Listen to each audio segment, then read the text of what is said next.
इस कार्यक्रम के पुण्यार्जक हैं श्री सकल दिगंबर जैन समाज, नंदीश्वर कॉलोनी, टीकमगढ़, मध्य प्रदेश। प्रबंध कारिणी समिति अध्यक्ष श्री गजेंद्र चौधरी, लुइस। उपाध्यक्ष श्री डी.के. जैन, दयोदय।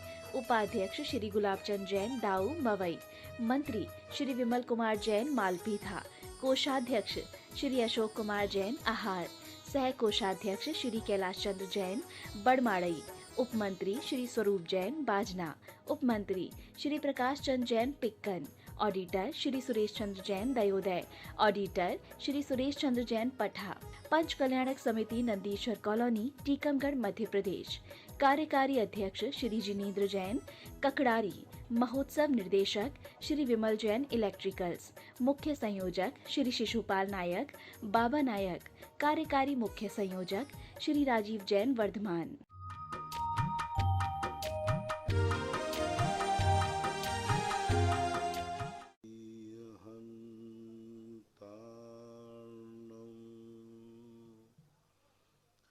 नमो सिद्धार्णं नमो आयर्याणं नमो वज्रायाणं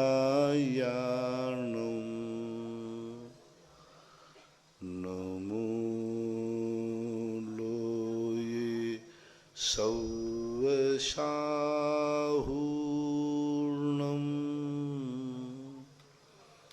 पंच परमेष्टि भगवान की जय। आचार्य श्री गुरुवर कुंद कुंद महाराज की जय। आचार्य श्री गुरुवर विद्यासागर महाराज की जय। परम पूजनीय निर्व्यापक श्रवण मुनि श्री सुधा सागर जी महाराज की।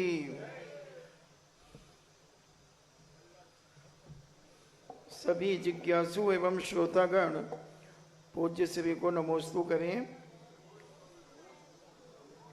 डॉक्टर मगन जैन आष्टा से पूछते हैं, परम पूज्य मेरे आराध्य गुरुदेव नमोस्तु। देवों में असीमित बल होता है, उनकी इस बल शक्ति के दुरुपयोग पर नियंत्रण रखने वाला कौन होता है? क्या मिथ्या दृष्टि देव किसी का हित या अहित कर सकते हैं? वहाँ पर लोग जो हैं, व्यवस्था है ऐसी, अनुशासनहीनता वहाँ नहीं है। पहली बात, जो वहाँ का प्रोटोकॉल है उसका उल्लंघन कोई नहीं करता। फिर भी वहाँ भी व्यवस्था है। इंद्र सामान्य त्राय त्रिंश पारी सादात्मक आदि लोग हैं, वे मात्र उनको व्यवस्थित करते हैं तो उनको दंडित नहीं करना पड़ता। उनको वो इतने अनुशासित होते हैं कि उनको थोड़ा ही सा कह दिया जाए तो वो अनुशासित रहते हैं। रही बात अशोपयोग की बात, तो वहाँ देव एक दूसरे देव को संबोधन करता है। दूसरी बात, देवता समोषण में भी जाते हैं। कई सम्यक दृष्टि देवता मिथ्या दृष्टियों को समोषण में ले जाते हैं। जैसे आप लोग अपने दोस्त यारों को लाते हैं कि चलो भाई महाराज के दर्शन करा के लाते, चलो महाराज का प्रवचन सुना के लाते, चलो हमारे यहाँ कल्पद्र मंडल विधान हो रहा है, चलो देखते हैं। ऐसा ही सम्यक दृष्टि देव मिथ्या दृष्टि देवों के लिए कहते हैं चलो समोषण में चलते हैं, देखो समोषण की महिमा क्या है।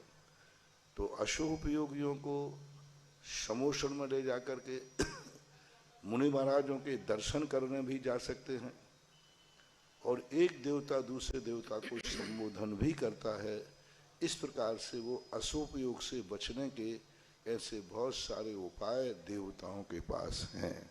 दिनेश कुमार राठौर पूछते हैं, नमोस्तु महाराज जी, आपने एक बार एक पंथी बोली थी, लीक लीक गाड़ी चले लीक ही चले कपूत, लीक छोड़ तीनों चले सायब सिंह सपूत, इसका आशय क्या है? लीक का अर्थ है बिना विचारे, बिना सोचे, बिना समझे, बिना लक्ष्य बनाए। जैसे कोई स्टेशन गया और कहा भाई टिकट दे दो, बोले कहाँ का? बोले जहाँ का देना हो, जहाँ का तुम्हारे पास रखा दो। गाड़ी आई, बैठ गई, बोले कहाँ जा रहे? बोले जहाँ गाड़ी जा रही है। तो ये कहलाता है लीक लीक गाड़ी चले, लीक ही चले कपूत, लेक छोड़ तीनों चले शायर सिंह शपूत। लीक छोड़ का यानी वो हर चीज को विचार करते हैं, सोचते हैं, उसके बाद फिर अपना रास्ता तय करते हैं। अभिपिता जैन थांदला से पूछती हैं, नमोस्तु महाराज जी, व्यामोह किसे कहते हैं और 10वां गुण स्थान क्या होता है और अभिनव भाव क्या होता है? व्यामोह का अर्थ होता है अति व्यामोह, जितना नहीं करना चाहिए उससे ज्यादा, इतना मोह कि जिसके लिए थोड़ी सा गड़बड़ हो जाए तो सामने वाले को मार दे, मार डाले, मर जाए। यानी इतना मोह जा करके कि उसके बिना वह रह नहीं सके, इतना संकलेश हो जाए कि जीवन को वो अपने आप को निस्सार समझने लग जाए, इसको व्यामोह कहते हैं। व्यामोह झूठा होता है, व्यामोह अंधा होता है, व्यामोह विनाशकारी होता है। ऐसा 10वें गुण स्थान का अर्थ जहाँ लोभ कषाय का उदय होता है। कषाय की परिणति ऐसी है, जब जब कषाय का उदय होता है तब तक कोई ना कोई कर्म का बंध जरूर होता है, और जिस कषाय का उदय होता है उस समय कषाय का भी बंध होता है। लेकिन 10वें गुण स्थान की एक ऐसी व्यवस्था है कि लोभ कषाय का उदय तो है लेकिन कषाय का बंध नहीं है। लोभ कषाय का उदय तो है लेकिन किसी भी प्रकार का उसमें कषाय नहीं बनती है। 3 कर्म तो अभी भी बन रहे हैं, ज्ञानावरणी, मोहिनी, दर्शनावरणी, ये 3 जो कर्म, वेदिनी, मोहिनी नहीं, हाँ मोहिनी भी है, 10वां गुण स्थान है ना। ज्ञानावरणी, दर्शनावरणी, मोहिनी, वेदिनी, ये जो चारों कर्म हैं, इन चारों कर्मों में छोड़ करके मात्र जो कषाय है, कषाय के उदय में कषाय का बंध नहीं होना, इसलिए उसको सूक्ष्म लोभ कहते हैं। अन्य कर्मों का बंध हो रहा है, ऐसा मानना चाहिए। अभिनव भाव किसे कहते हैं? अभिनव भाव भी किसे कहते हैं? ये भी अभिनव भाव का अर्थ होता है जहाँ यह है वहाँ वह जरूर है, जहाँ वह नहीं है वहाँ यह भी नहीं है, जहाँ जहाँ रत्नत्र है वहाँ वहाँ मोक्ष मार्ग है, और जहाँ जहाँ रत्नत्र नहीं है वहाँ वहाँ मोक्ष मार्ग भी नहीं है। इसको बोलते अभिनव भाव। राजीव जैन अमर पाटन से पूछते हैं, नमोस्तु गुरुदेव, ध्यान कहाँ पर किस स्थान में करना चाहिए, किस आसन में करना चाहिए, आंख मीच करके या खोल करके करना चाहिए? पहली बात तो ध्यान जगह लग जाए वहाँ करना चाहिए। ध्यान का कोई स्थान अलग से नियत नहीं है। जितनी तुम्हारी क्षमता है, जितनी तुम्हारी सहन करने की शक्ति है, वहाँ ध्यान करना चाहिए। कई लोग एकांत में जाके ध्यान करते हैं, स्मशान घाट में ध्यान करते हैं, जहाँ शेर चीते सांप बिच्छू हैं वहाँ ध्यान करते हैं। तो ये तो ध्यान करने की आपकी क्षमता है कि कहाँ करना चाहिए। और ध्यान की जो परिभाषा होती है, अपने मन को एकाग्र करने का नाम ध्यान होता है। डॉक्टर अनेकांत जैन दिल्ली से पूछते हैं, तीर्थोद्धारक पूज्य निर्यापक श्रवण मुनि श्री को नमोस्तु। महाराज जी, मेरी जिज्ञासा है, घंटाकरण महावीर का जैन समाज में कई जगह प्रचलन है। वे धनुष बाण लिए हुए हैं, उनका मंत्र भी चलता है। ये कौन है और इनका इतिहास क्या है? पहले यह श्वेतांबर समाज में ही सुनते थे, लेकिन एक जगह दिगंबर मंदिर में एक बहुत बड़ा घंटा शीशे के अंदर रखा है, उस पर घंटाकरण धनुष बाण लिए हुए। घंटाकरण नाम का कोई जैनाचार्यों के मूल परंपरा में तो कहीं देखने में नहीं आया। किसी भट्टारकों ने तांत्रिक विद्या के रूप में स्वीकार किया हो तो मेरे ज्ञान में नहीं है, लेकिन जैन आगम में, जैन शास्त्रों में, मूल परंपरा में इस घंटाकरण के नाम की कोई चर्चा नहीं है, कुछ भी नहीं है। मूल आचार्यों की दृष्टि में तो ये कोई ऐसी शक्ति नहीं है। नवीन जैन किरठल से पूछते हैं, नमोस्तु महाराज जी, जो मंदिर और प्रतिमा आग्नेय दिशा में विराजमान है, उनका समाज पर क्या प्रभाव पड़ता है? अब वो देख करके ही मंदिर का पूरा स्वरूप देखा जाता है। अकेला इतने कह के नहीं करेंगे, उसका पूरा मंदिर का स्वरूप देखा जाएगा। अग्नि दिशा की जो प्रतिपक्षी दिशा है वहाँ पर क्या है, उसकी सहयोगी दिशा में क्या है, मूल दिशा में क्या है, ऐसे नहीं होते। बहुत सारी चीज़ें उसमें देखना पड़ती हैं, तभी कोई निर्णय लिया जा सकता है। श्रीमती सविता जैन गांधीनगर से पूछती हैं, नमोस्तु महाराज जी, धृति, कीर्ति, बुद्धि, लक्ष्मी ये देवियां बाल ब्रह्मचारिणी होती हैं क्या? ये सामानिक व पारिषद देवों के साथ रहती हैं? ऐसा कोई उल्लेख नहीं मिला कि ये ब्रह्मचारिणी। देवियों में कोई भी देवियों के ब्रह्मचारिणी बनने का या देव से रहित ब्रह्मचारिणी होती हैं, ऐसा कोई आगम में उल्लेख नहीं है। देवताओं का तो है, 16वें स्वर के ऊपर सब प्रविचार रहित हैं, वहाँ कोई स्त्रियां नहीं होती। लोकांतिक देवों के स्त्रियां नहीं होती। लेकिन जैनागम में कभी ऐसा नहीं सुना कि कोई देवी देव से रहित हो, देवों से रहित कोई देवी होती है, ऐसा जैनाचार्यों में कहीं चर्चा नहीं आई, कहीं सुनने में नहीं आया। कुमारी शब्द जो लगता है तो कुमारी अलग है और कुंवारी अलग है। कुमारी और कुंवारी, वाय यदि बीच में है तो कुंवारी यानी अनमेरिड, और कुमारी यानी अनमेरिड नहीं। कुमारी तो शादीशुदा के साथ। कुंवर, कुमारा और कुमारा, कुमारा कहना कुंवारा तो अनमेरिड है, और कुमारा ये तो नाम है। फलाने कुमार, फलाने, ये शादीशुदा वालों को भी कुमार शब्द लगता है कि नहीं? लगता है नाम के साथ। तो ये कुमारी शब्द लगना अलग चीज है, कुंवारी शब्द लगना अलग चीज है। किसी भी देवी के साथ कुंवारी शब्द नहीं है, कहीं भी आगम में नहीं है, ऐसा माना जाए। आशा सेठी कोटा से पूछती हैं, नमोस्तु महाराज जी, किसी जीव के प्रति अनुराग बुद्धि रूप से रखना और मोह परिणाम रखना, क्या ये दोनों कारण बंध के कारण ही होते हैं? बुद्धि रूप से अनुराग रखना और मोह के परिणाम रखना उस किसी जीव के प्रति, तो ये दोनों तो कारण आपके अभिप्राय के ऊपर आश्रित है। और अभिप्राय जब रहता है तो अभिप्राय को ही मुख्यता दी जाती है। किस अभिप्राय से वह राग कर रहा है, मोह कर रहा है। बुद्धिपूर्वक है तो बुद्धिपूर्वक का क्यों कर रहा है? अब रामचंद्र जी विदेही से इतना राग कर रहे हैं कि उसके लिए युद्ध करने को तैयार हो गए। वो तो राग तो था, लेकिन वो राग निंदनीय नहीं था। और एक इतना रागी हो रहा है, रावण सीता के प्रति राग कर रहा है, तो वो अन्यायी, क्योंकि सीता नहीं चाहती है फिर भी कर रहा है।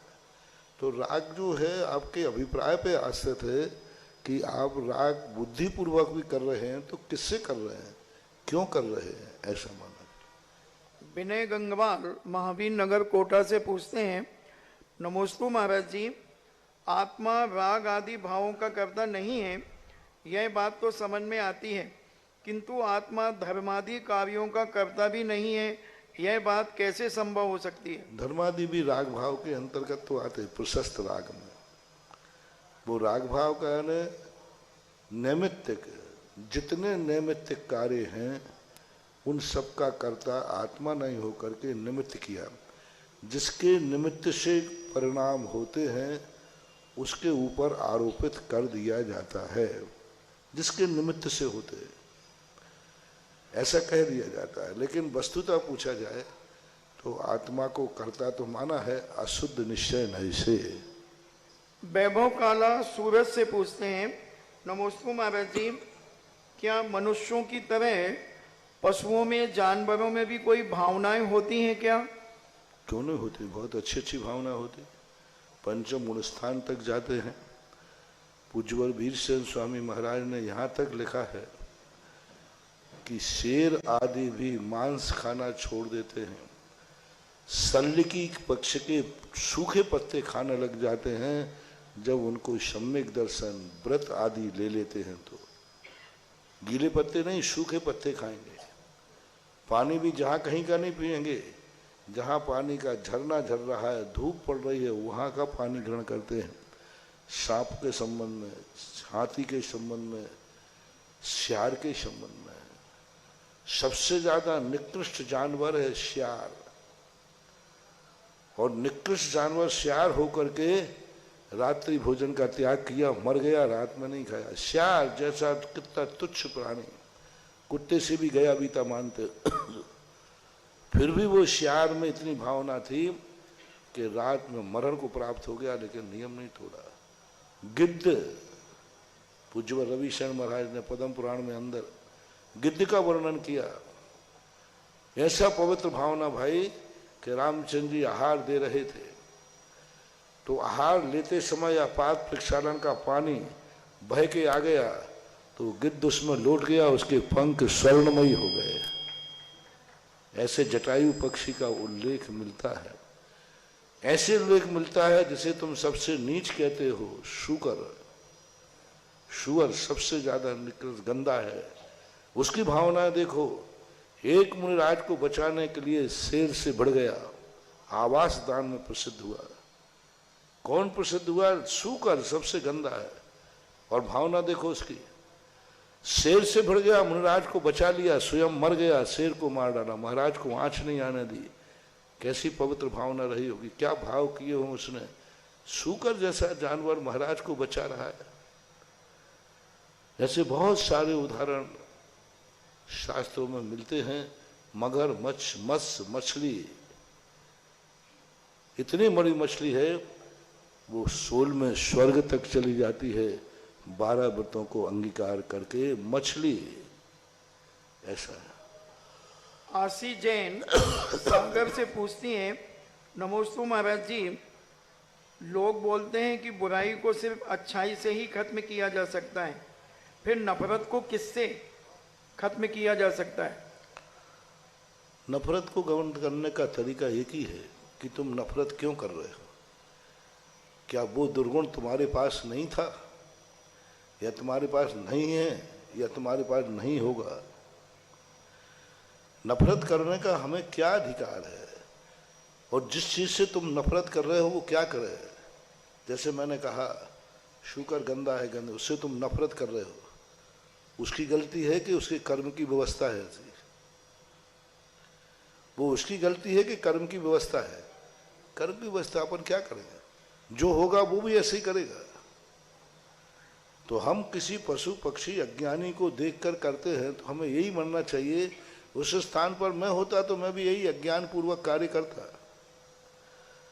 तो कभी कभी हमें देखना चाहिए कि ये जो अज्ञानता है, आप किसी गंदे आदमी को देखकर शिकायत बहुत गंदा है, हाँ थोड़ा सा 2 पैसे हैं इसलिए साबुन से नहा लिया है,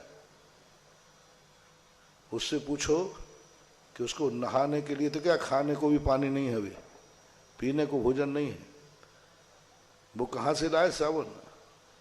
वो नहाने के लिए कहाँ से नहाए? नहाने तक क्या उसके पास स्थिति नहीं है। तो हम किसी गंदे आदमी से नफरत करने के अधिकारी नहीं है। उसको देखो वो किस परिस्थिति में है, किस परिस्थिति में जी रहा है, कर्म उसके किसके ऊपर मार पड़ी हुई है। कौन गंदा रहना चाहता है? कौन गंदा रहना चाहता है? लेकिन मजबूरी है, करे क्या। तुम प्रतिदिन कपड़े बदलते हो, कुछ ऐसे भी हैं जो कपड़े बदलने को दूसरा कपड़ा ही नहीं है, अंडरवियर बनियान भी फटी चलती रहती है। क्यों? अभी बदलने के लिए 500 रुपया चाहिए। तुम्हें 500 रुपया कोई चीज नहीं है, लेकिन जिसकी परिस्थिति कमजोर हो उसे 500 रुपया बहुत मायना रखता है। महानुभाव, हमेशा वस्तु स्वरूप पहचानो, समझो कि उस स्थिति में तुम होते तो क्या करते। महाराज ये मच्छर बहुत बुरे हैं। मैंने क्या करते? बोले काटते हैं महाराज, बहुत बुरे हैं। मैंने कि तुम होते तो क्या करते? तुम होते तो क्या करते? और हुए हैं, अपन कोई मच्छर नहीं। जो जो मच्छर होता है वो ऐसा ही करता है। तो अपन थोड़ा सा इस प्रकार की त्रिकाली सत्ता को पहचान करके अपने आप का वस्तु स्वरूप का विचार करो, नफरत मत करो, अपाय विचय विपाक विचय धर्म ध्यान करो। देखो इसका कैसे कर्म का उदय, कैसे कर्म का उदय, कितना गंदा है, गंदगी में पड़ा हुआ है, नफरत नहीं, कर्म पे कैसा कर्म किया होगा इसने, कैसे इसने कर्म बांध दिए। अपाय विचय विपाक विचय धर्म ध्यान करना चाहिए, नफरत नहीं। एस के जैन जयपुर से पूछते हैं, नमोस्तु महाराज जी, 6 महीने 8 समय में 608 जीव मोक्ष जाते हैं, क्या उसी तरह वर्तमान में 6 महीने में कितने जीव स्वर्ग व नरक जाते हैं, इसका भी कोई नियम है क्या? नहीं, चारों गतियों में कितने जीव एक समय में जाएंगे ऐसा कोई अलग से वर्णन नहीं किया, लेकिन कितनी संख्या वहाँ है ये वर्णन है।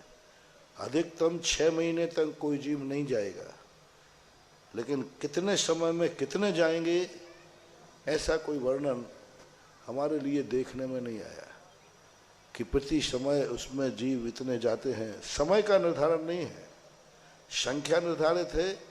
नहीं जाएंगे तो 6 महीने तक स्वर्ग नरकों में नहीं जाएंगे, लेकिन 6 महीने के नहीं गए तो शेष समय में कितने जाएंगे ऐसा मात्र मोक्ष के संबंध में और निगोद के संबंध में ही उल्लेख है। निगोद से 608 निकलेंगे, 608 मोक्ष जाएंगे, ये नियत निर्धारण मात्र इसमें है और कहीं देखने में नहीं आया है। ऐसा ऑनलाइन जिज्ञासाओं के पश्चात चिन्हवाणी चैनल, आदिनाथ चैनल, सदा कलश ऐप के समक्ष विराजित मुनि भक्तों की ओर से, साक्षात गुरु चरणों में विराजित गुरु भक्तों की ओर से मुनिश्री को सादर नमोस्तु नमोस्तु नमोस्तु। छुल्लक जी को इच्छामी इच्छामी इच्छामी। यशोदय अतिशय तीर्थ की इस पावन धरा से प्रक्षाना स्वाध्याय के अंतर्गत जिज्ञासा समाधान के इस कार्यक्रम में पूज्य गुरुदेव मुनिपुंगव सदासागर जी महाराज के पावन मुखारविंद से प्रथम जिज्ञासा करता है विद्वत श्री विनीत जैन जी, स्नातक सांगानेर। उसके बाद तैयार हैं डॉक्टर आयुषी जैन, हैदराबाद। जिज्ञासा कीजिए डॉक्टर।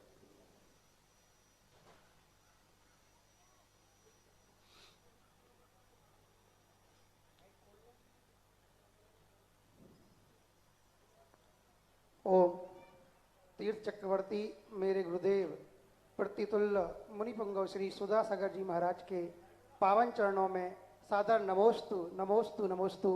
परम पूज्य छुल्लक श्री गंभीर सागर जी महाराज के चरणों में सादर इच्छामी इच्छामी इच्छामी।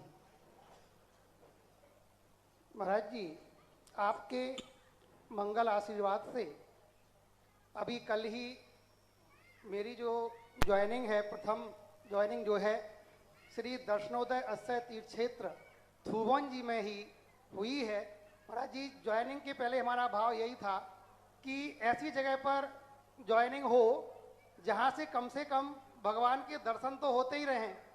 तो उस भावना इतनी प्रबल हुई कि आपके आशीर्वाद से, आपको भी इसकी चिंता थी और गुरुदेव उस आशीर्वाद से ऐसा अक्षय तीर्थ क्षेत्र मिला है जो कि आपका ही जो दर्शनोदय तीर्थ क्षेत्र जो आपके द्वारा जिसका नाम रखा गया था, और ऐसा क्षेत्र मिला जिसमें दर्शन पूजन और अभिषेक का लाभ तो मिलेगा ही, और स्कूल भी जहाँ दूर नहीं है महाराज जी, बिल्कुल पास में है, और वह भी मध्य प्रदेश का सबसे अच्छा स्कूल जो माना जाता है सीएम राज स्कूल, सीएम राज हाई स्कूल, वही प्राप्त हुआ है।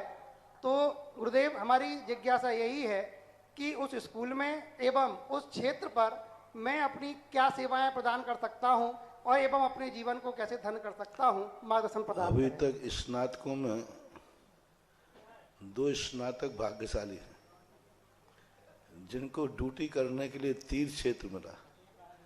एक तो विनीत बाबू आप हैं, अभी मिल गया, उससे पहले आलोक बाबू है ना, देवगढ़ है। 2 छात्रों को बड़े भाग्य है, तीर्थ क्षेत्र जैसा, देवगढ़ जैसा तीर्थ क्षेत्र और थोवन जी जैसा जो खड़गासन मूर्तियों में प्रसिद्ध है।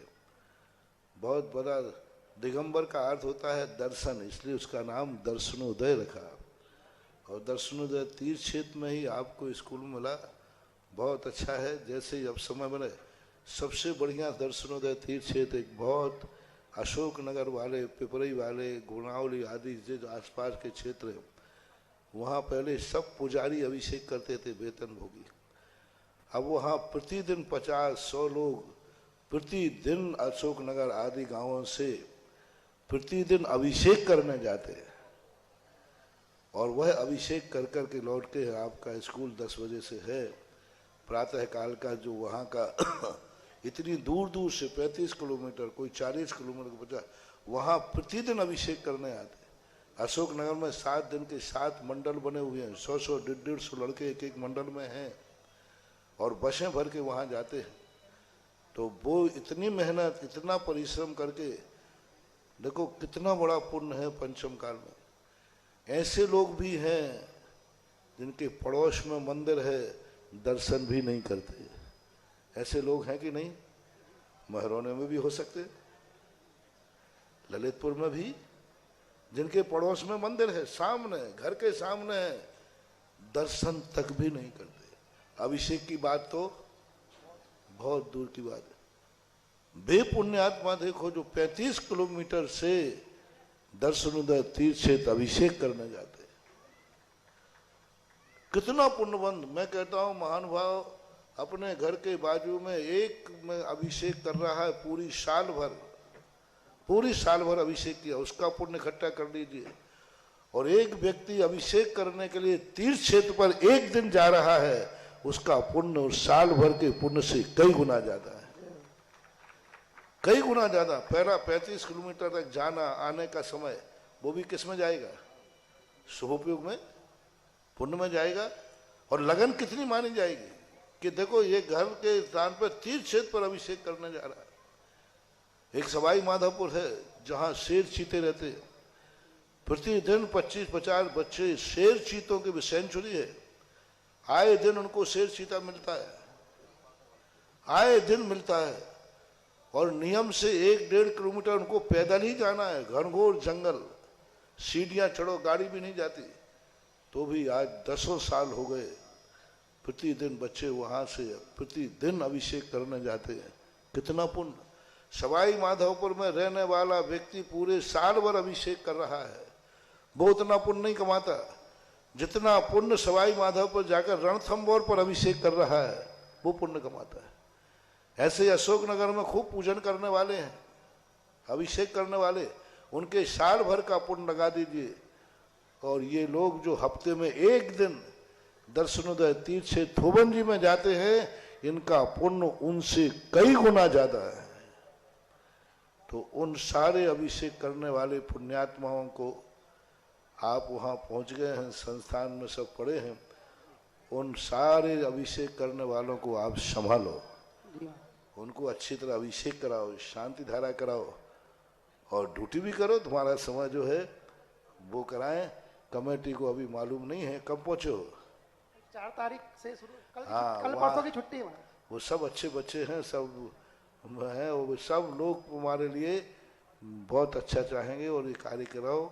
और फिर जैसा समय मिले तो अपने सुबह शाम जब भी, अब तो आप अपने तीर्थ क्षेत्र है तो तीर्थ का सही लाभ लो, ये मेरा आशीर्वाद। नमोस्तु। जिज्ञासा करें डॉक्टर आयुषी जैन, हैदराबाद, महरौनी। इसके बाद जिज्ञासा करेंगे चक्रेश चौधरी जी।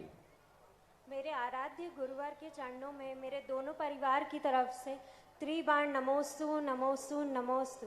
शुल्लक जी महाराज के चरणों में इच्छामि इच्छामि इच्छामि। महाराज श्री, अभी जैसे देवगढ़ की बात थी, देवोदय सतोदय, यहाँ भी मैंने कहा था, ललितपुर में रह करके जितने अभिषेक कर रहे हैं वे साल भर में जितना पुण्य कमाएंगे उससे कई गुना पुण्य जो हफ्ते में एक दिन देवोदय सतोदय तीर्थ क्षेत्र में जाते हैं वे पुण्य कमाएंगे।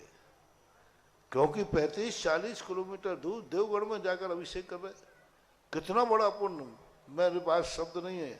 यहाँ साल भर करना अपने गांव के मंदिर में, अपने मोहल्ले के मंदिर में, और वहाँ एक दिन हफ्ते में जाता है तो भी पुण्य। महानुभाव, तीर्थों का महत्व अपने आप में बहुत होता है, ऐसा क्या? महाराज श्री, अभी से 5 वर्ष पूर्व ज्ञानोदय तीर्थ नारेली में प्रवचन के दौरान आपने सभी माता पिता को प्रेरित किया था कि आप अपनी बेटी के लिए यहाँ पे तीर्थ रक्षक बनाएं। कम से कम कुछ नहीं तो 1 लाख रुपए आप भले ही उसकी शादी में कम खर्च कीजिएगा, पर उसको तीर्थ रक्षक जरूर बनाए। तो मेरे माता पिता ने मुझे उस समय तीर्थ रक्षक बनाया था। अभी मम्मी पापा ऐसा कहते हैं कि हम लोग तो इतने बड़े हो गए, तब जाके हमको दान की महिमा के बारे में पता चला। बोले आप लोग युवा वर्ग तो कितने भाग्यशाली हो कि अभी से आपको ऐसे गुरुदेव मिले कि जिन्होंने बताया कि दान की महिमा क्या होती है, और उन्होंने हमेशा धर्म करने के लिए प्रेरित किया है। महाराज श्री, मेरी जिज्ञासा ये है कि विगत 2 माह से हम लोग पद्म पुराण जी का स्वाध्याय कर रहे हैं, और उसमें हमने ये पढ़ा कि जो रावण है वो विद्याधर हैं, तो उनका निवास स्थान क्या है, क्योंकि वो राम और लक्ष्मण आदि को भूमि गोचरी से संबोधित करते हैं।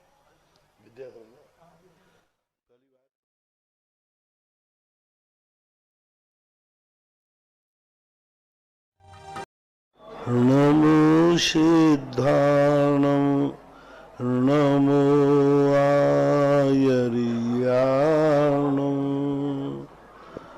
नमो वज्रायाणं नमो लोये शवशाहूर्णम्।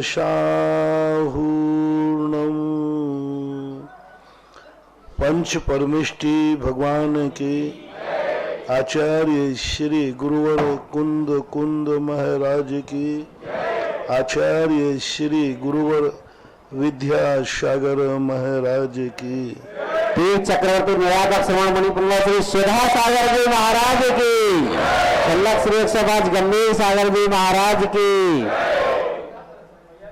बहुचर्चित जिज्ञासा समाधान के इस कार्यक्रम के प्रथम जिज्ञासा करता है प्रसन्न सिंघई, इसके बाद तैयार है श्रीमती सपना सिंघई। पूज्य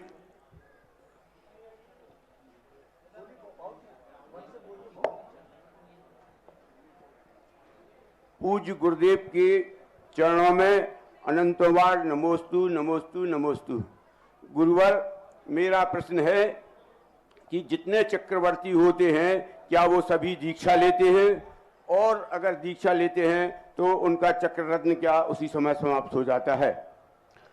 सभी 12 चक्रवर्ती होते हैं एक कोड़ा कोड़ी सागर प्रमाण काल में।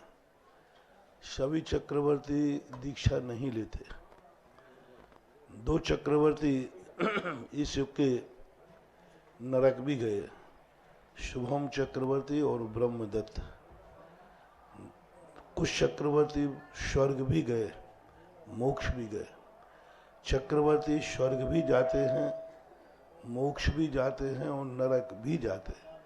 इसलिए सभी का दीक्षा लेना अनिवार्य नहीं है, कभी भी नहीं, कहीं भी। पूरे 2.5 द्वीप में चक्रवर्ती नियम से दीक्षा ही लेगा ऐसा कोई नियम नहीं है। और उनके चक्रवर्ती पद क्या जो दीक्षा ले समाप्त? 8 मोक्ष गए, 2 स्वर्ग गए, 2 नरक गए। ऐसा उनका चक्रवर्ती पद जैसे ही वो केश लॉन्च करते हैं, जैसे ही वो वन में जाते हैं, वन में जाकर दीक्षा लेकर अपने पंच मुष्टि केशलोन करते हैं, वस्त्रों को उतारकर दिगंबर रूप धारण करते हैं, उसी समय सुदर्शन चक्र विलय को प्राप्त हो जाता है और निधियां आदि भी विलय को प्राप्त हो जाती। नमोस्तु गुरुदेव, नमोस्तु। जिज्ञासा करें अभिषेक जी खजांची सवाई संगई परिवार, इसके बाद तैयार रहे पूनम जैन जतारा। मेरे आराध्य गुरुदेव के श्री चरणों में बारंबार नमोस्तु नमोस्तु नमोस्तु। छुल्लक जी के चरणों में इच्छामी इच्छामी इच्छामी। हे गुरुदेव, हम दोनों भाई ऐसा क्या करें कि आगे चल के हम अपने माता पिता को भगवान का माता पिता बना सके और छोटे भाई को स्वधर्मेंद्र बना सके? भावना भाव। अब जब जैसे कार्यक्रम होते हैं आपके सानिध्य में गुरु जी।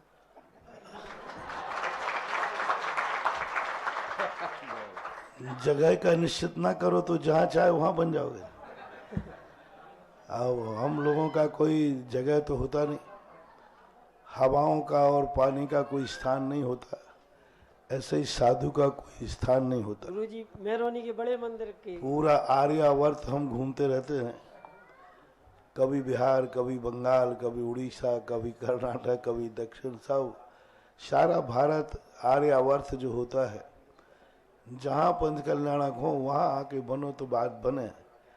बाकी अब रही बात बड़े मंदिर छोटे मंदिर की, ये तो भवितव्यता है, जब जैसा नियोग होगा देखा जाएगा।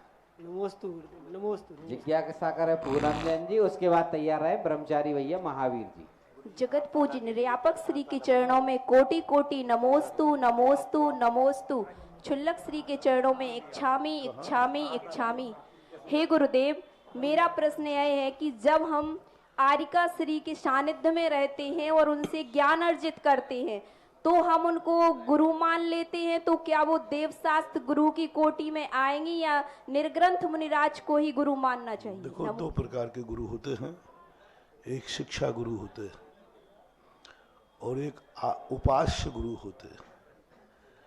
उपास्य गुरु जो उपासना की जाती है वो तो पूर्णतः समस्त प्रकार के परिग्रहों से, पापों से, सबसे दूर रहेंगे, तभी वो संभव है, वही उपास्य गुरु होते हैं।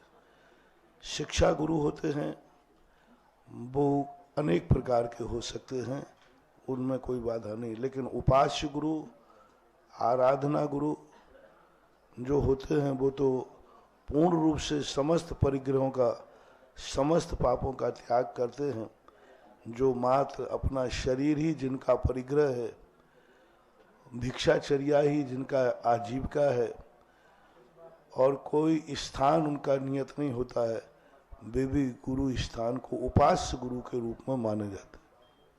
नमोस्तु। जिज्ञासा करे ब्रह्मचारी महावीर भैया जी, इसके बाद तैयार रहें पायल जैन चंदेरा। मेरे गुरुदेव को बारंबार नमोस्तु। महाराज श्री, ये जिज्ञासा आपके अनन्य भक्त सुभाष जी सोनीपत वालों की है। उन्होंने नमोस्तु कहा है और वो 20 मई से 27 मई तक अपने श्रवण संस्कृति संस्थान के प्रतिष्ठाचार्य अमन जी शास्त्री के निर्देशन में एक कल्पद्रुम महामंडल विधान कराना चाह रहे हैं। तो महाराज श्री अमन जी शास्त्री के निर्देशन में सुभाष जी सोनीपत वालों ने नमोस्तु कहा, वहां पर वो कल्पद्रुम महामंडल विधान कराना चाह रहे हैं। और महाराज श्री वो पूछ रहे हैं कि कल्पद्रुम महामंडल विधान और समोचरण विधान में क्या अंतर होता है? वही एक ही विधान है, कल्पद्रुम विधान और समोचरण मंदिर एक ही विधान माने जाते हैं। जिज्ञासा करें पायल जैन जी, इसके बाद तैयार रहे चक्रेश बुखारिया सौ धर्मेंद्रपुरी। सकल चंदेरा जैन समाज की तरफ से नमोस्तु।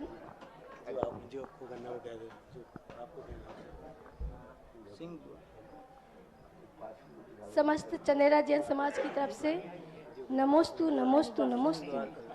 हे मुनिवर, 2021 में चंदेरा में पंचकल्याणक हुआ था, तो मैंने स्वप्न में देखा कि जब भगवान को वेदी पर विराजमान किया हम लोगों ने, और रात्रि में स्वप्न देखा कि इंद्राणी आंगन में नृत्य कर रहे हैं और चंदन की वृष्टि भी हो रही है उस समय।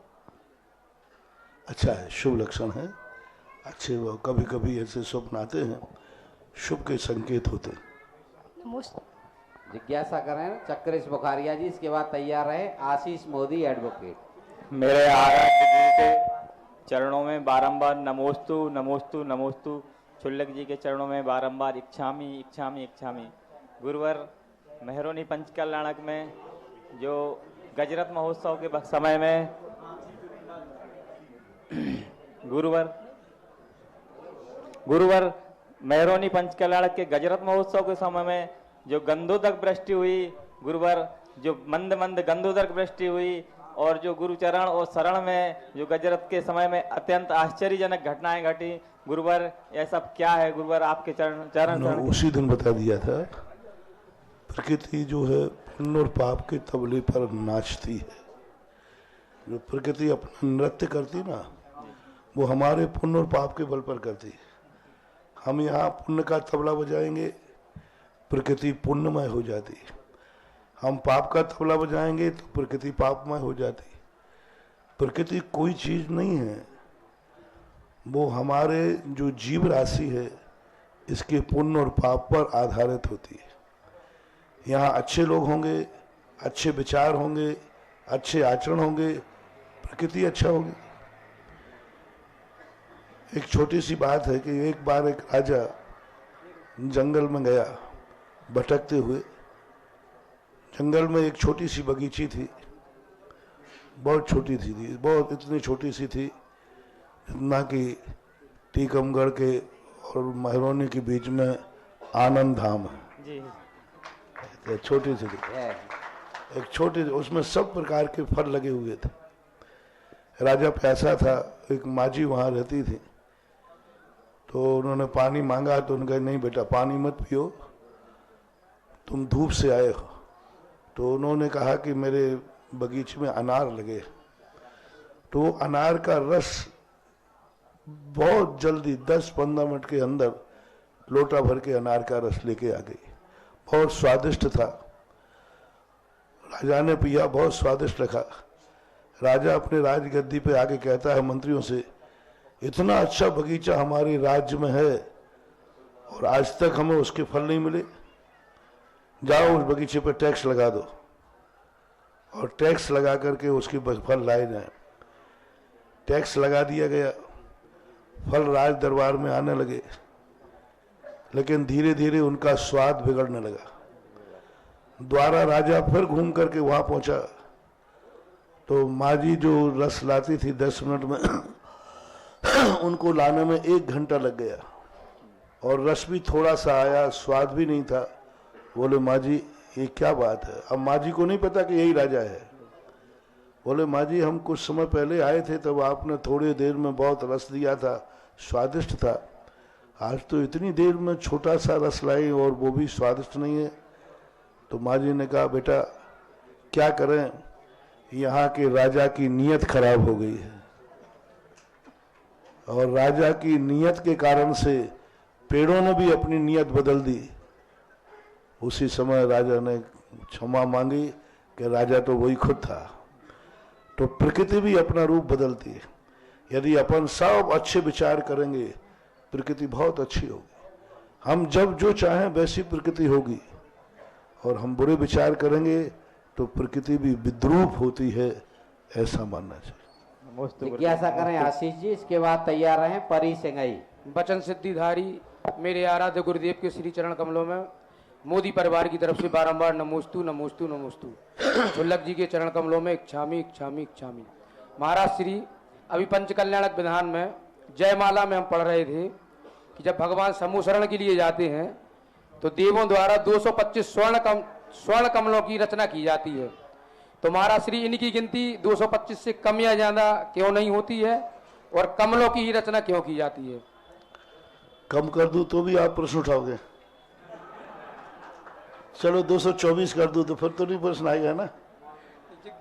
233 कर दूं तो प्रश्न नहीं आएगा। एक नियोगी होती है, पूरी दिशाओं को घेरे को 225 कमलों में भर जाता है। 7 आगे होते, 7 पीछे होते, एक मध्य में होते हैं, तो एक व्यवस्था है उतने में बन जाती है, तो ऐसा हो जाता है। और महाराज श्री कमल के पुष्प ही क्यों रहते हैं? कमल पुष्प ही क्यों रहते हैं? क्या करे, क्या करे, प्रकृति की है, कमल क्यों रहते हैं।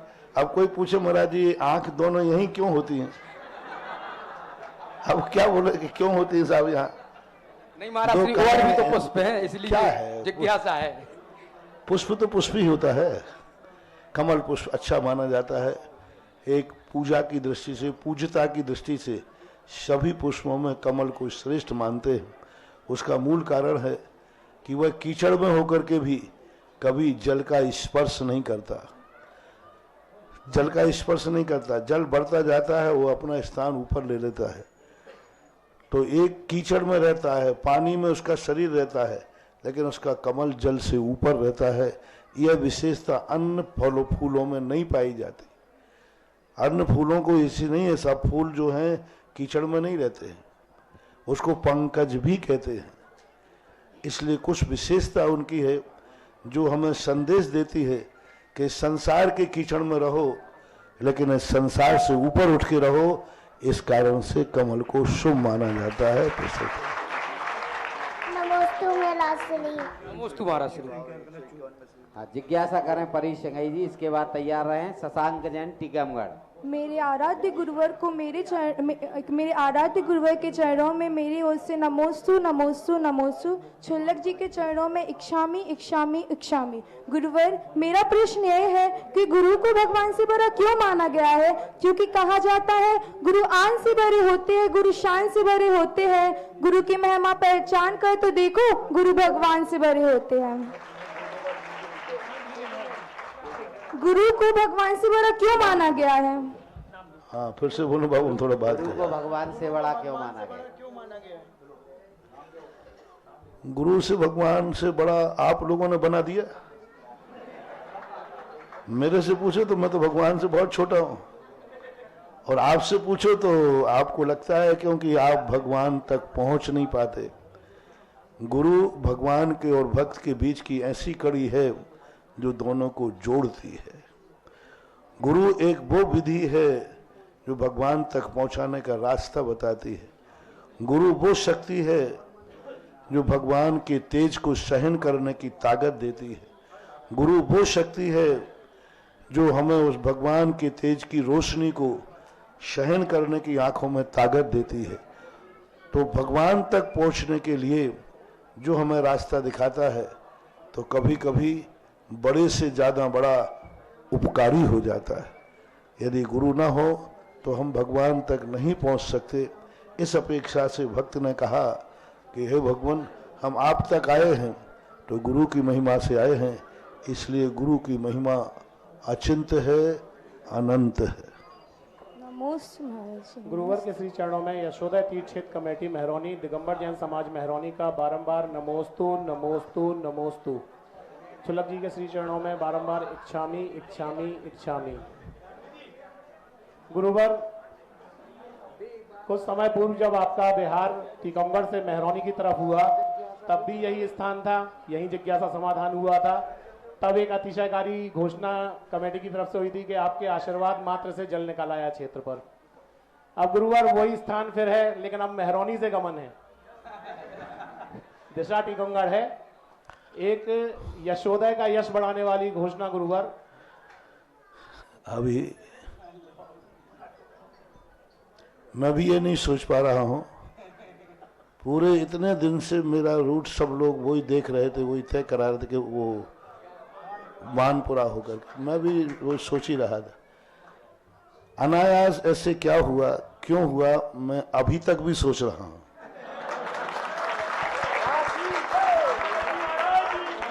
जब वहां से उठा था तो ये सोच के उठा था कि चलते हैं चौराहे तक, भगवान के दर्शन किए। तो भगवान के दर्शन करते समय भी कोई भाव नहीं आया कि कहाँ से रूट करें, नहीं चलो चलते। चौराहे पर एकदम पता नहीं क्यों वानपुरा की तरफ न मुड़ के मेरे कदम यहाँ मुड़ गए। मैं सोच रहा, मैं रास्ते में भी सोच रहा था आखिर ऐसा क्यों हुआ। रास्ता तो दूसरा था, वो ठीक भी था, गांव गांव भी मिलते थे, पर ये हुआ क्यों ऐसा।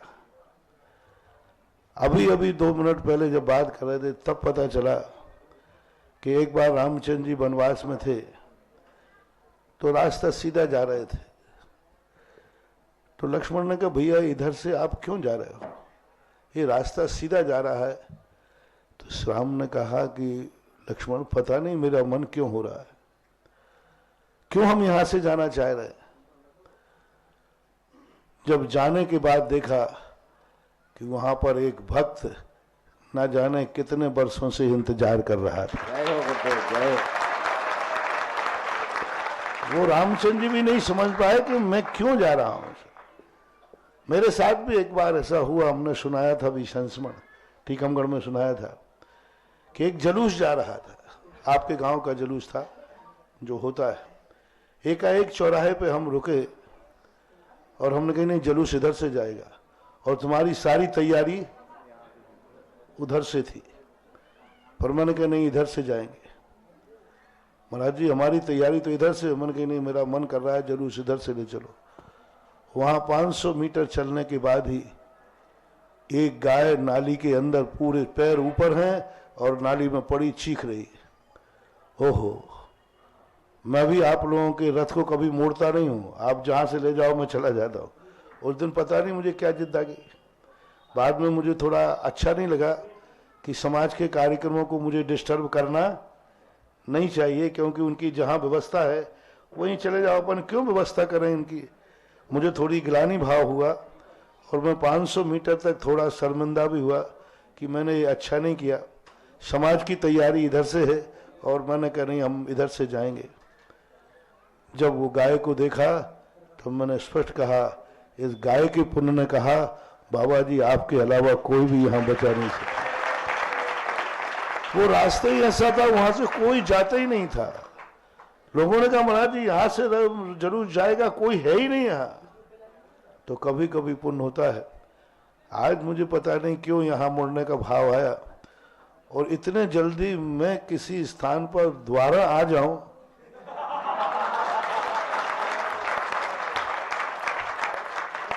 और बंटी बाबू के लिए मतलब जो 20 साल 25 साल से इंतजार कर रहे थे, ऐसा क्या।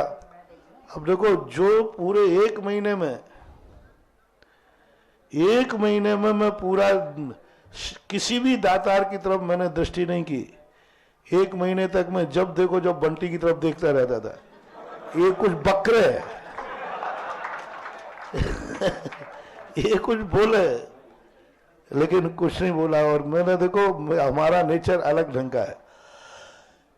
आशीर्वाद दें तब तो नमोस्तु करो, मजा नहीं आया, और नमोस्तु करो फिर आशीर्वाद दें तो मजा आता। तो मेरी कहने की आदत नहीं, पूरे वहां निकल गया, सब निकल गया, सबके इंतजार थे। बाहर के भक्त लोग ललितपुर के बोले महाराज जी सब अतिशय हो रहे हैं, लेकिन एक अतिशय क्यों नहीं हो रहा है। सारे अतिशय हो रहे थे, सब अतिशय हो रहे थे। अभी वो प्रशांत बाबू है ना, वो निशांत, वो कहते महाराज जी आपने गजब कर दिया, ऐसे ऐसे पाषाणों से तेल निकाल दिया मैंने तेल नहीं निकाला, मैंने तो अमृत निकाला है। तेल क्या निकालेंगे अपन, तेल तो दुश्मन निकालता है, गुरु तो अमृत निकालते हैं, अमृत का झरना निकालते हैं। और सबकी एक ही दीक्षा थी, पूरे जितने, क्योंकि ये सब दुनिया जानती है कि महरौनी में सबसे ज्यादा भक्त बंटी है। सारे ललितपुर के लोग जानते, पूरे 4 महीने में महरौनी से सबसे ज्यादा कौन गया, सब गए, सब। और सबकी दृष्टि इस पे थी। लेकिन आज पता चला कि इसने कहा हम बोलेंगे तो सही, लेकिन अपने प्लेटफॉर्म पे बोलेंगे। आज इन्होंने बहुत बड़ा कार्य, लेकिन ये पहले बोलता, प्रवेश के समय बोलता तो इसका मजा कुछ और होता बाबू। हाँ, हमें शिलान्यास मजबूरी में राजा बाबू से कराने का, वो शिलान्यास हम ट्रांसफर कर देंगे भाई और तुम्हारे हाथ से शिलान्यास होता, पूरा परिवार शिलान्यास करता, बहुत अच्छा। कोई बात नहीं, सुबह का भूला यदि शाम को वापस आ जाता है तो भूला नहीं कहलाता है, वो झूला कहलाता है। प्रशांत बाबू जो हैं, इन्होंने अपनी परिवार का नाम बोल देना आप, सब परिवार ने यशोदय तीर्थ क्षेत्र का सिंह द्वार बनाने का भाव किया। बहुत बड़ी चीज है प्रवेश सिंह द्वार, जो चीज बनना है वहां की, और जो स्थिति बनेगी वो एक विशाल होगी। पूरे क्षेत्र का प्रवेश वहीं से होगा और सारे परिवार की सबकी खुशी खुशी है ना सब। हाँ, अब पता चला कि द्वारा में इसलिए आया था। हाँ, कभी कभी होता है, जैसे मैंने कहा ना रामचंद्र जी कदम मुड़ गए, ऐसे ही कभी भक्त का पुण्य होता है, कदम मुड़ जाते। बोलो आज थोड़ी भी संभावना किसी को थी क्या? भूल करके भी नहीं, सब तुम लोगों ने टीम टाम उधर मोड़ दिया था। लेकिन होता है पुण्य किसी को, पूरे परिवार के लिए, सबके लिए बहुत बहुत आशीर्वाद। हाँ, तुम्हें तो आधे बाद पता चला बहुत अच्छा, सबके लिए आशीर्वाद, बहुत अच्छा काम किया। आज मैं अंदर से नाराज नहीं था, ऊपर से, जैसे वो माँ होती ना, कई बार ऊपर से मुंह बना के बैठ जाती है, अंदर से नहीं था, आज अंदर बाहर दोनों से बहुत खुश हूँ, बहुत अच्छा। महरौनी में तुम रह रहे हो, ये हुआ गरिमापूर्ण कार्य। कल के दिन ये तीर्थ क्षेत्र बनेगा, बनी रहा है। आने वाली पीढ़ी के लिए कहेंगे हमारा परिवार वहां रहता था, ऐसा क्या हुआ। आज आने वाली तुम्हारी पीढ़ी महरौनी में क्या सारे भारत में सिर उठा के जी सकेगी कि यशोदा तीर्थ क्षेत्र में जब कोई गा जाएगा तो सिंह द्वार पहले देखेगा। ये मस्तक उठाने वाली बात है।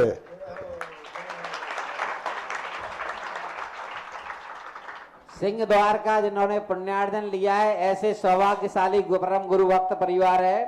सेठ श्री प्रशांत कुमार, श्रीमती प्रीति, प्रसन्न सिंह, कुमारी प्रियल, परयोल प्रखर, समस्त सेठ परिवार, इनको ये सौभाग्य प्राप्त हुआ है। इनके पुण्य की बहुत बहुत अनुमोदना है।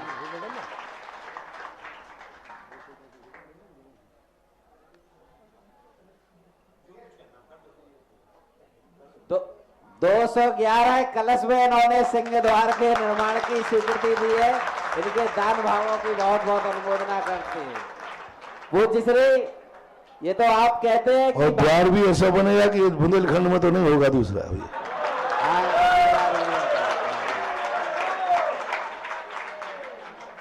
पूज्य श्री, ये तो आप कहते हैं कि भक्त के बस में भगवान होते हैं, और इस परिवार के भगवान आप ही है। क्योंकि शिलान्यास की चर्चा तो थी खजांची परिवार के कीर्ति स्तंभ की गुरुदेव, और उन्होंने पूरी तैयारी की, लेकिन उनका थोड़ा पुण्य कम पड़ गया बंटी भैया के आगे। नहीं, सुबह होके आ गया मैं वहां। आज इन्होंने गुरुदेव के आहार दान के उपलक्ष्य में सवाई संगाई परिवार, अजित कुमार जी, अभिषेक, अक्षय, सार्थक, समस्त खजांची परिवार ने, जो कि महायज्ञ नायक परिवार भी रहा है, गुरुदेव के भूखंड पर श्री चरण पढ़ने के उपलक्ष्य में कीर्ति स्तंभ के निर्माण की घोषणा की है। आशीर्वाद भी गुरुदेव का लिया है। आज यशोदय तीर्थ में एक महिला मंडल का भी गठन हुआ है, यशोदय महिला मंडल। उसमें 5 महामहिम की स्वीकृति प्राप्त हो गई है, जिसकी राशि 2 कलश 11 श्रीफल है। सपना सिंह, ममता सराफ। अब आप महरौनी का स्टैंडर्ड देखिए कितना बढ़ गया है। महिलाएं 2-2, 2.5 लाख यूं दे रही हैं। कमेटी बने, दान में नहीं। महिला मंडल तो बल्कि उल्टे पैसा दो तब बनते हैं। और अब ये इतना कलश दे दे करके देखो 5 महामहिम बने। अभी महिलाओं ने एक मंडल समिति बनाई, समिति की सदस्यता। अब महरौनी की रेपुटेशन देखो कितनी बढ़ गई कि यहाँ मंडल की सदस्यता लेना है तो भी कितनी महंगी हो गई। देखो ममता सराफ जी, सुनीता चौधरी, अंकित चौधरी, रश्मि मलैया।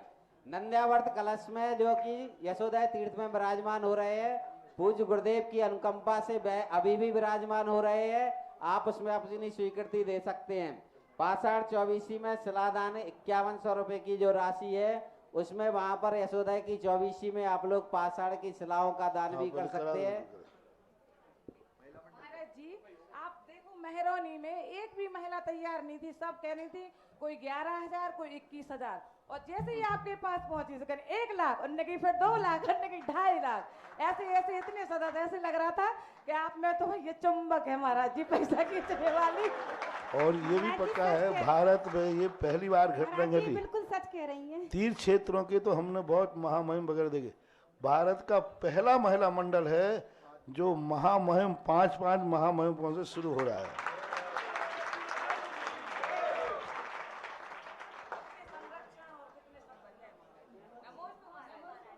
हाँ, जिज्ञासा करें शशांक जी। 108 सदस्य कर लो, फिर उसके बाद आपका चयन करा देंगे। इसके बाद तैयार रहे ऋतुल मोदी। और ऊपर बढ़ाओ, 200 करो।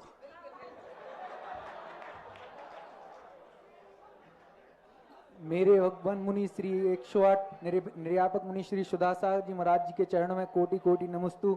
105 शुल्लक श्री गंभीर सागर जी की महाराज जी के चरणों में इच्छामी इच्छामी इच्छा।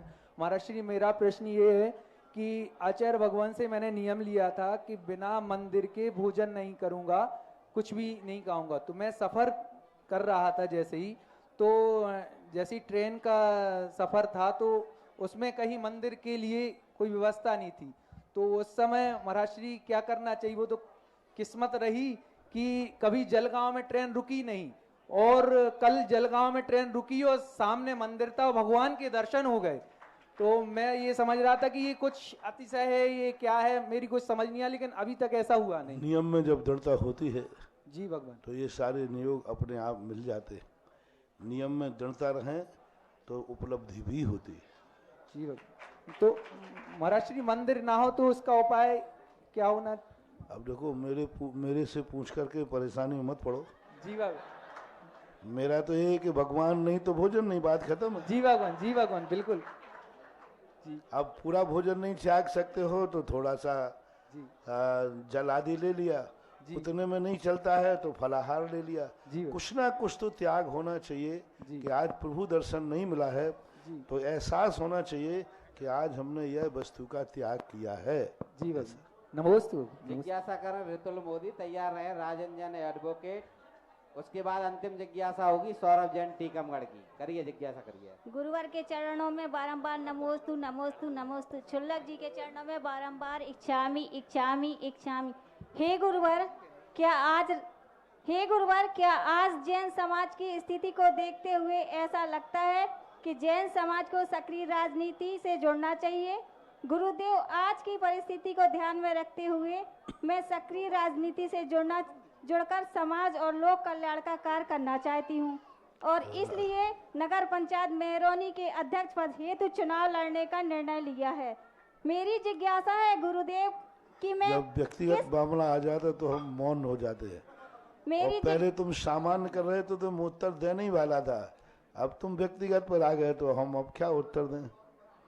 क्योंकि अभी हाल दूसरा पक्ष भी आ सकता है, हमारे पास तो सब आते हैं। एक बार ऐसी घटना घटी, 2 विधायक चुनाव लड़ रहे थे राजस्थान में और दोनों एक साथ आशीर्वाद बोले और दोनों की माताओं ने कहा कि देखो आज महाराज जी प्रवेश कर रहे हैं, हम जाओ तुम लोग सबसे पहले दर्शन करो। तो वो अपनी माँ की बात मान के आया और दोनों की माँ ने कहा देखो गुरु का दर्शन शुभ होता है और अपने नगर में गुरु महाराज आ रहे हैं, जाओ दर्शन करके आओ, फिर प्रचार शुरू जाना। और काकताली रियायत से दोनों एक साथ आए। अरे मैंने कि भाई आगे पीछे आ जाओ तो मामला और दोनों विजय के लिए आए। बोले महाराज मेरी माँ ने भेजा है, गुरु का आशीर्वाद लेके शुरू करो। और दोनों बीजेपी और कांग्रेस दोनों थे, अब क्या करें? और दोनों हाथ जोड़े खड़े, महाराज अब क्या करें? तो हमारे लिए हमारे भगवान, हमारे जो धर्मशास्त्र है ना, वो बहुत सोचते हैं कि हमारे आने वाले फॉलोवर इस संकट में पड़ सकते हैं। तो हमने दोनों हाथ उठाए, सत्यमेव जयते। नमस्ते गुरुदेव, नमस्ते गुरुदेव, नमस्ते गुरुदेव। जिज्ञासा करें वकील साहब, उसके बाद तैयार है सौरभ जैन टीकमगढ़। मेरे आराध्य गुरुवर, आपको नमोस्तु नमोस्तु नमोस्तु। क्षुल्लक जी को इच्छामि इच्छामि इच्छामि। 12 भावना में एक कंट्राडिक्टी बात क्यों आई है कि 12 भावना में कंट्राडिक्टी बात क्यों आई है कि मानुष जन्म अनेक विपद में कहीं ना सुख देखा और उसमें दुर्लभ है नरकाया को सुरपति तरसे सुरल पानी। ये 2 बातें ये आपस में विरोधाभासी हैं, ये क्यों? दोनों बातें ये है क्योंकि मानव जाति भी एक सांसारिक जाति है। मानव जाति को भी सर्वश्रेष्ठ मानकर कहीं ऐसा ना हो कि वो दुराचार और अत्याचार पर उतर जाए, रावण जैसा, कंस जैसा, और इसी पर्याय को ही अंतिम सुख माने। तो उन अपेक्षा से उनको कहा गया है। और देवताओं की अपेक्षा इसलिए कहा कि देवताओं के रूप में भगवान अवतरत नहीं लेते, भगवान सदा मानवों के बीच में अवतरण लेते हैं। तो वो सापेक्ष कथन किया गया है और ये संसार में ना अटक जाए, इसलिए मानव पर्याय की भी निंदा की गई है। हाँ, सौरभ जी अंतिम जिज्ञासा कीजिए आज की। पूज्य गुरुदेव के चरणों में समस्त साथियों की तरफ से त्रिवार नमोस्तु। क्षुल्लक जी के श्री चरणों में इच्छामि। पूज्य गुरुदेव, मेरी जिज्ञासा ये है कि टीकमगढ़ के समस्त घर में सबरी की तरह आपके भक्त लोग इंतजार कर रहे हैं अपने प्रभु श्री राम का। गुरुदेव कब ये इंतजार उनका पूरा होगा? गुरुदेव कब हम लोग का मतलब पुण्य जाएगा? गुरुदेव जिज्ञासा का समाधान कीजिए गुरुदेव। अरे भाई मैं टीकमगढ़ से अभी आया ही तो था। गुरुजी अभी भी रास्ते में टीकमगढ़ ही है गुरुजी। देखते हैं क्या होता है। मैंने कहा ना कि अब मेरा, आप तुम आज के बिहार से लगा लो कि मेरे हाथ में कुछ भी नहीं है।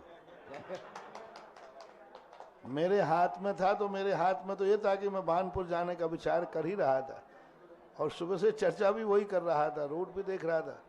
इसके सिद्ध है कि साधु का आना और जाना साधु के हाथ में नहीं है। अब आपका पुण्य, आप अपने अपने पुण्य को देखो, समझो क्या होगा कैसा होगा, ये जिस समय चौराहा आएगा देखा जाएगा। गुरुदेव, एक जिज्ञासा हमारी भी है कि सांझ हुई, रात होगी, सुबह की होगी भोर, और टीकमगढ़ में मच गया शोर, बढ़ते कदम टीकमगढ़ की ओर। गुरुदेव, आज के कदम मोड़ने का श्रेय तो हम किसकी नहीं, बंटी को ही देंगे। देगौड़ा समाज अपना निवेदन कर पारस रही है। धाम के बड़े बाबा आपको बुला रहे हैं गुरुदेव, वहाँ का काम भी चालू हो गया है, इसीलिए उन्होंने बोला कि आप निरीक्षण करते हुए पृथ्वी तैयार करें। देगौड़ा समाज अपना निवेदन कर हेलो, परम पूज्य गुरुदेव के चरणों में देगौड़ा जैन समाज की ओर से कोटि सा नमोस्तु नमोस्तु नमोस्तु। हे गुरुदेव, हम सभी देगौड़ा जैन समाज के लोग जब से आपका ललितपुर में प्रवास हुआ है तब से अभी तक पूजा के बाद आचार्य गुरुवर का अर्घ बोलते थे, लेकिन फिर ऐसी देगौड़ा के लोगों में ऐसी विशुद्धि आई कि सुधा सागर जी का भी हम जो शरणार्थी थे अपनी वेदी पर पूजा के दौरान बोलते थे, अब सभी लोग बोलने लगे थे। तो हम लोगों की चर्चा हुई कि गुरुदेव अब निश्चित है कि देगौड़ा आएंगे, और इतनी हम लोगों की प्रबल भावना आज आपको यहाँ तक खींच रही हो। हमें लगता है कि आप देगौड़ा पधार रहे हैं और हम चाहते हैं कि आपका हम लोगों को कम से कम देगौड़ा के लिए 3 दिन का प्रवास मिले, ऐसी हम लोगों की भावना है। नमोस्तु नमोस्तु नमोस्तु। देखते क्या होता है। तीर्थ चक्रवर्ती निर्यापक श्रवण मुनि पंगो श्री सुधा सागर जी महाराज की जय। पूज्य गुरुदेव की मंगल आरती का सौभाग्य आज प्राप्त किया है सेठ सिंघई परिवार, जिन्होंने सिंह द्वार का भी पुण्यार्जन किया है। प्रशांत कुमार, प्रीति, परियोल, प्रखर, प्रसन्न सिंघई, मोदी, प्रसन्न सिंघई पर समस्त परिवार ने उनके पुण्य की अनुमोदना करें। आए आरती करें। हमारे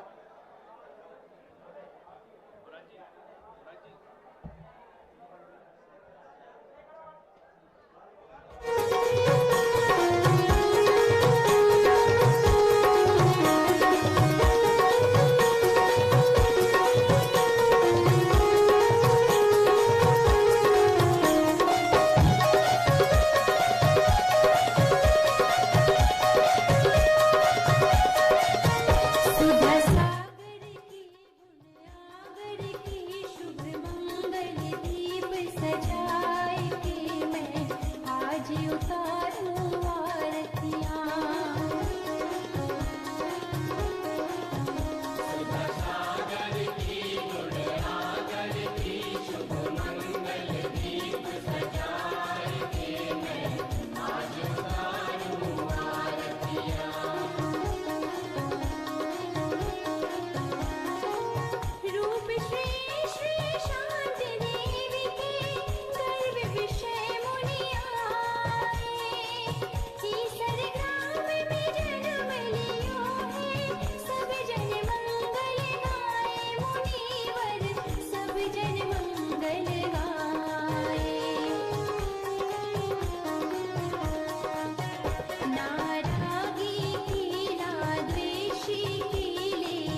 कार्यक्रम के पुण्यार्जक थे श्री सकल दिगंबर जैन समाज, नंदीश्वर कॉलोनी, टीकमगढ़, मध्य प्रदेश।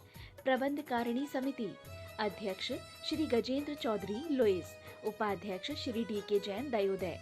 उपाध्यक्ष श्री गुलाबचंद जैन, दाऊ, मवई। मंत्री श्री विमल कुमार जैन, मालपीथा। कोषाध्यक्ष श्री अशोक कुमार जैन, आहार। सह कोषाध्यक्ष श्री कैलाश चंद्र जैन, बड़माड़ई। उपमंत्री श्री स्वरूप जैन, बाजना। उपमंत्री श्री प्रकाश चंद्र जैन, पिक्कन। ऑडिटर श्री सुरेश चंद्र जैन, दयोदय। ऑडिटर श्री सुरेश चंद्र जैन, पठा। पंच कल्याणक समिति, नंदीश्वर कॉलोनी, टीकमगढ़, मध्य प्रदेश। कार्यकारी अध्यक्ष श्री जिनेंद्र जैन, ककड़ारी। महोत्सव निर्देशक श्री विमल जैन, इलेक्ट्रिकल्स। मुख्य संयोजक श्री शिशुपाल नायक, बाबा नायक। कार्यकारी मुख्य संयोजक श्री राजीव जैन, वर्धमान।